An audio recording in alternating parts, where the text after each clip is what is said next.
ఎట్లా అయితే అన్యాయాన్ని ప్రశ్నించాలో అట్లానే మనవాడు అనుకున్నప్పుడు ఒక మేధావి రిటైర్డ్ సుప్రీంకోర్టు జస్టిస్గా పనిచేసినటువంటి వ్యక్తి సుదర్శన్ రెడ్డి గారు, మరి అటువంటి బిడ్డకు వైస్ ప్రెసిడెంట్ ఆఫ్ ఇండియాగా ఒక కంప్లీట్ ఆపోజిషన్ పార్టీ అభ్యర్థిగా దేశంలో ఉన్నటువంటి అనేక పార్టీలు సపోర్ట్ చేసినటువంటి వ్యక్తి గెలవాలని కోరుకోవడం కూడా అది డెఫినెట్గా ఒక పాజిటివ్ ప్రాంతీయవాదం అవుతుందని చెప్పి నేను మనస్ఫూర్తిగా భావిస్తూ ఉన్నాను.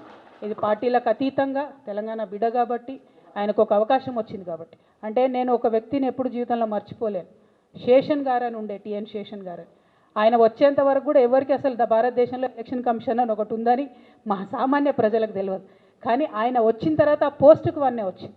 సుదర్శన్ రెడ్డి గారు కూడా గెలిస్తే డెఫినెట్గా వైస్ ప్రెసిడెంట్ పోస్టుకు కూడా వన్నే తెస్తారని నేను అనుకుంటున్నాను. ఎందుకంటే అనేక సందర్భాల్లో ఆయన చూసినాం, ఆయన ఇచ్చినటువంటి పాజిటివ్ తీర్పులు కానీ ఆయనకు ఉన్నటువంటి కాన్స్టిట్యూషనల్ ఎక్స్పర్టీస్ కానీ చూసినాం. అటువంటి అవకాశం వారికి వస్తే బాగుంటుందని చెప్పి మనస్ఫూర్తిగా నేను కోరుతా ఉన్నాను.